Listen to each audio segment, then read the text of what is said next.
সালামু আলাইকুম বন্ধুরা, কেমন আছেন সবাই? আশা করি অবশ্যই ভালো আছেন। তো বন্ধুরা, জমি জমার মামলা, ভূমি বিষয়ক মামলা, দেওয়ানি মামলাগুলা যাতে দ্রুত বাংলাদেশের আদালতে নিষ্পত্তি হয়, এজন্য দেওয়ানি মামলা পরিচালনার জন্য যে বিধি, দেওয়ানি কার্যবিধি, the code of civil procedure 1908 সরকার সংশোধন করেছে।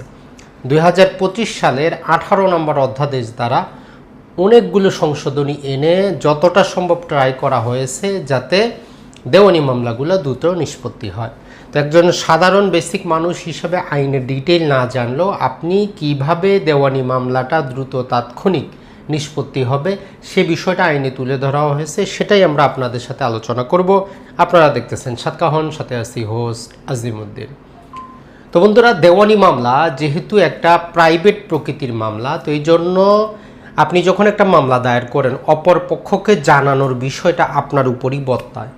তো এই জন্য সমন জারি এটা খুবই গুরুত্বপূর্ণ একটা জিনিস। বাংলাদেশের আদালতে 6 মাস 1 বছর লেগে যায় শুধু একটা সমনকে যথাযথভাবে জারি করার জন্য। আইনে বিভিন্ন প্রকার পদ্ধতি বর্ণনা করা আছে, তবে আধুনিক ব্যবস্থায় বলা হয়েছে এখন থেকে আপনি মেসেজের মাধ্যমে, হোয়াটসঅ্যাপের মাধ্যমে এবং কল করেও সমনটা জারি করা যাবে। এটা হচ্ছে গুরুত্বপূর্ণ একটা, আমরা যদি বলি, অগ্রগতি। এরপরে যেটা হয় সেটা হচ্ছে আপনি মামলার মধ্যে যে সাক্ষীগুলো দেন এদেরকে আদালতের কাঠগড়ায় দাঁড়িয়ে তাদেরকে জবানবন্দি দিতে হয়, এক্সামিনেশন ইন চিফ করতে হয়। তো এর জন্য এক্সট্রা সময় ব্যয় হয়। তো এর জন্য বলা হচ্ছে যে এখন থেকে কেউ তার মামলা প্রমাণ করার জন্য যত প্রকার সাক্ষীর জবানবন্দি এগুলো সে লিখিত আকারে, হলফনামা আকারে, এফিডেভিট করেই জমা দিয়ে দিবে। মামলার প্রয়োজনে যদি অপরপক্ষ সেটাকে জেরা করতে চায়, ক্রস এক্সামিনেশন করতে চায়, তখনই কেবল আসামিকে হাজির হইতে হবে, তখনই কেবল যিনি সাক্ষী আছেন তাকে হাজির হইতে হবে এবং ক্রস এক্সামিনেশনটা করা যাবে। এরপরে অসংখ্য ভুয়া তুচ্ছ বিষয় নিয়ে মামলা হয়, অসংখ্য ভুয়া মামলা মানুষ কনটেক্সট করে। তো এই জন্য যে নিয়মটা করা হয়েছে, পূর্বে ছিল কেউ ভুয়া তুচ্ছ বিষয় নিয়ে মামলা করলে সর্বোচ্চ আদালত তাকে 20,000 টাকা পর্যন্ত জরিমানা করতে পারত। তবে এই খরচটা এখন বাড়িয়ে বলা হচ্ছে অনধিক 50,000 টাকা পর্যন্ত আদালত জরিমানাটা করতে পারবে। আর একটা জিনিস করা হয়েছে সেটা হচ্ছে, পূর্বে এই যে আরজি মানে আপনার অভিযোগটা আইনজীবী লিখে দিত, অপরপক্ষ একটা জবাব দিত, ওই দুইটা আদালতে আবার মৌখিকভাবে আইনজীবীদেরকে তুলে ধরতে হইতো, সময় ব্যয় হইতো। তো এর জন্য বলতেছে যে এখন আর কোনো কিছু আদালতকে কোনো পক্ষকে মৌখিকভাবে তুলে ধরতে হবে না, লিখিত দিয়ে দিয়েছেন, লিখিত সেটার উপর ভিত্তি করেই সব কিছু হয়ে যাবে। তাহলে এই যে সমন জারিটা দ্রুত যদি তাৎক্ষণিক হয়, এই যে ভুয়া মামলার ক্ষেত্রে যদি জরিমানাটা বেড়ে গিয়েছে, সাক্ষীদের যদি আদালতে যেতে না হয় মৌখিক সাক্ষ্য দেওয়ার জন্য, শুধু জেরা করার জন্য, তার মানে কি সময়টা অবশ্যই কমবে। এর পাশাপাশি দেওয়ানি মামলা আরেকটা সমস্যা হচ্ছে যে মুলতবি, পরের দিন শুনানি, আজকে বন্ধ, পরের দিন শুনানি, এই পক্ষ সময় চায়, ওই পক্ষ সময় চায়। তো আগে ছিল যেটা, সেটা হচ্ছে যে একটা মামলা ট্রায়াল পর্যায়ে যাওয়ার পূর্বে 6 বার আদালত বিনা খরচায় কোনো প্রকার কষ্ট আরোপ করা ছাড়াই সময় দিয়ে দিত, প্রতিপক্ষ 6 বার করে নিতে পারত। তো এখন করা হয়েছে যে প্রতিপক্ষ 4 বার করে নিতে পারবে, তবে এই 4 বারের পরেও কিন্তু আরও খরচ দিয়ে 200 টাকা 1,000 টাকা খরচ দিয়ে 3 বার করে উভয় পক্ষ নিতে পারবে। তো এই খরচটা কিন্তু অপরপক্ষ পায়। আপনার মামলা এরকম যদি হয়, আইনজীবীকে বলবেন যে আমার খরচের কী অবস্থা, খরচাটা দেন, কারণ শুনানি হিসেবে আইনজীবী কিন্তু আপনার খরচটা কিন্তু তার যেই আদালতে উপস্থিতির জন্য আপনার কাছ থেকে কিন্তু খরচাপাতি নেয়। তাহলে আমরা এইখানে যেটা লিখলাম যে সাক্ষ্য গ্রহণটা আমাদের দ্রুত এবং তাৎক্ষণিক হয়ে যাবে, তার মানে হচ্ছে মামলাটা স্পিডি ট্রায়ালে চলে যাবে। এরপরে হচ্ছে ভুয়া মামলাগুলা রোধ হবে মোটামুটি। এরপরে হচ্ছে মুলতবি সংখ্যাটা কমিয়ে আনা হয়েছে, 6 থেকে 4-এ নিয়ে আসা হয়েছে। এরপরে যদি আমরা দেখি সমন জারিটা কি করা হয়েছে, ইজি করা হয়েছে। এরপরে হচ্ছে টাকার মামলায় যদি পক্ষ আবেদন করে, সেক্ষেত্রে যিনি জাজমেন্ট ডেটা, যার কাছে টাকা পাওয়া যাবে, তাকে 6 মাস দেওয়ানি কারাগারে রাখা যাবে। আর এই 6 মাস থাকা অবস্থায় সে যদি টাকার 25% দেয় এবং বাকি টাকা 60 দিনে দিবে এই মর্মে হলফনামা দেয়, তবেই তার বেইল বা রিলিজ হইতে পারে। আরেকটা হচ্ছে যে দখল সংক্রান্ত বিষয়ে আদালত আগে বিভিন্ন আইনের কারণে সরাসরি কর্তৃপক্ষকে অথবা আইন প্রয়োগকারী সংস্থাকে নির্দেশ দিতে পারত না। এখন থেকে আদালত কি করতে পারবে, সরাসরি কোনো কর্তৃপক্ষ অথবা আইন প্রয়োগকারী সংস্থাকে সরাসরি তারা নির্দেশ দিবে, অর্থাৎ পৃথক করে ডিক্রি জারির আর আপনাকে আবেদনটা করতে হবে না। আর পূর্বে যে ডিক্রিগুলো আপনি পেয়েছেন সেগুলো জারির অ্যাপ্লিকেশন করার সাথে সাথে তারা কি করবে, আইনশৃঙ্খলা বাহিনী হোক, উপযুক্ত অথরিটি হোক, এদেরকে নির্দেশটা দিতে পারবে। তো দেখেন, আইনগতভাবে কাজ করতে গেলে আইনে একটা জিনিস থাকতে হয়, না হলে অপরপক্ষ আপত্তি করবে যে আপনি আপনার এখতিয়ারের বাইরে গিয়ে আদেশ দিচ্ছেন।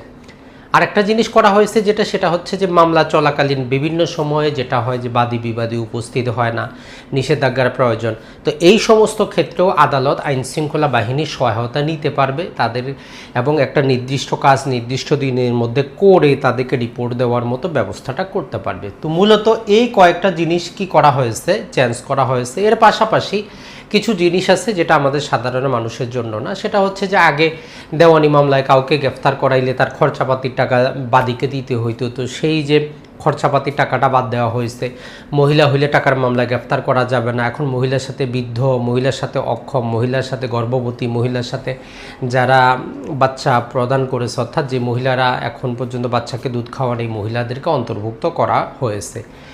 আরেকটা জিনিস যেটা হচ্ছে যে আমাদের এই দেওয়ানি কার্যবিধি অনেক লম্বা চড়া, এটার 21 নম্বরে ডিক্রি জারির মধ্যে 104 নম্বর একটা বিধি রুলস করে সেখানে বলা হচ্ছে যে আমরা যেটা বললাম, সরাসরি আদালত কি করতে পারবে, দখল প্রদান করার জন্য কোনো সম্পত্তি যদি কেউ অযথা কোনো প্রকার বিরোধ ছাড়াই যদি কি করে বাধা দেয়, তাহলে তাকে আইনশৃঙ্খলা বাহিনীর মাধ্যমে দখল প্রদান করার জন্য আদেশটা দিতে পারবে।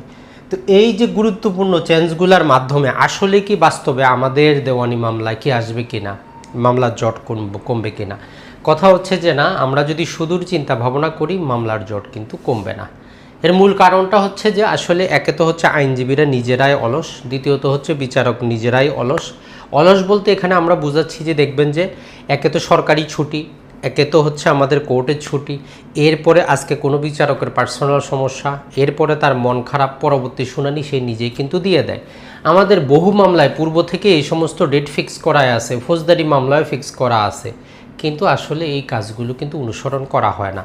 তবে এই ক্ষেত্রে কী করলে, এখন আপনারা প্রশ্ন করবেন যে ভাই তাহলে কী করলে দেওয়ানি মামলা দ্রুত ট্রায়াল, 1 নম্বর করা হচ্ছে মামলা করাটাকেই বন্ধ করাইতে হবে। কেমনে?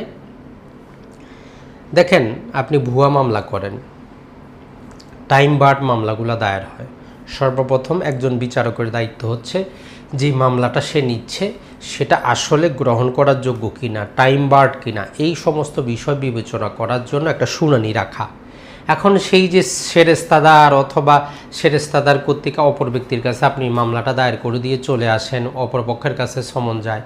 1 নম্বরে রোধ করতে হবে মামলাটা যথা উপযুক্ত তার প্রতিকারটা আছে কিনা, এই বিষয়ে আগে সর্বপ্রথম আইনজীবী শুনানি করা বিচারকের সাথে, বিচারককে ক্ষমতা দেওয়া যে সে অ্যাটলিস্ট প্রথমে একটা হিয়ারিং করে মামলার সংখ্যা কমিয়ে নিবে। আর দ্বিতীয় পদ্ধতি যেটা পরবর্তীতে যাবে সেটা হচ্ছে যেটা এই যে সমনটা ইজি করা হয়েছে, তো এই সমনের ক্ষেত্রে বলতেছে যে বিচারক যেই কোনো পদ্ধতিতে যখন সন্তুষ্ট হবেন, এখন বিচারকরা নর্মালি সন্তুষ্ট হন না, তারা বর্তমানেও রেজিস্টার ডাকে গেলে বলে যে জারিকারক জারি করে আসুক, না হলে হবে না। বিচারকের এখানে সম্মতি, তার সন্তুষ্ট হওয়ার দরকার নেই, আইনে বলা দরকার ছিল এই যে আমাদের সমন জারিটা হোয়াটসঅ্যাপের মাধ্যমে, কলের মাধ্যমে দেওয়া হচ্ছে, এটাই যথেষ্ট বিচারক ধরে নেবেন, সেলফ রেজিউমের অপশনটা যুক্ত করার দরকার ছিল, সেটা কিন্তু তারা করে নাই। আরেকটা কথা সেটা হচ্ছে যে এই যে ডিক্রি জারির ক্ষেত্রে যদিও বলা হচ্ছে ডিক্রি জারি আদালত কি করবেন, আদেশটা দিবেন, তো কথা হচ্ছে যে এই একটা ডিক্রি প্রাপ্ত হওয়ার পর আমরা জানি আপিলের সেখানে কি থাকে, সময়সীমা থাকে। তো আপিলের মধ্যে আপিল হয়, রিভিশন হয়, রিভিউ হয়, না হইলে পরবর্তী আবার সেই আদালতকে কিন্তু জানাইতে হয়। তার মানে দেওয়ানি মোকদ্দমা আমরা যতই চাই আসলে এত দ্রুত তাৎক্ষণিক নিষ্পত্তি করা সম্ভব না, এই জিনিসটা কিন্তু আমাদের মাথায় রাখতে হবে। তাহলে কখন সম্ভব? বিচার ব্যবস্থার আমূল পরিবর্তন করে বিচারককেই দায়িত্ব দিতে হবে যে সত্য মিথ্যা কোনটা সেটা যাচাই করে দেওয়া। বাংলাদেশের বিচার ব্যবস্থা যেটা হয়, দুই পক্ষ যেটা বলে তার উপর ভিত্তি করে বিচারক কী করেন, তার সত্যতা যাচাই করেন। সেইটা না করে বিচারকের উচিত সত্যতা যাচাই করার জন্য আরও বিভিন্ন কিছু অনুসন্ধান করা, যেটা বিচার ব্যবস্থার মধ্যেই নাই, তো আমাদের তো বলে লাভ হবে না। ফৌজদারি বিচার ব্যবস্থা একই রকম, রাষ্ট্রপক্ষ এটা বলে, আসামি এটা বলে, ওই উপস্থিত তথ্যের উপর ভিত্তি করে বিচারককে রায় দিতে হয়। কিন্তু যদি বিচারকের উপরও যে বার্ডেনটা থাকতো যে সত্য কোনটা সেটা খুঁজে বের করা, এই রকম বার্ডেন যদি বিচারকের উপরে দেওয়া যায়, যেটা বিভিন্ন দেশে আছে, ইসলামিক ব্যবস্থা এমনই, কেউ অভিযোগ করলে সেক্ষেত্রে যিনি কাজী থাকেন তার দায়িত্ব সত্য কোনটা সেটা বের করা। তো আমরাও আশা করি বিচার ব্যবস্থার এই যে সংশোধনীটা করা হলো, দীর্ঘমেয়াদে এর কোনো ভালো সুফল আমরা পাবো না।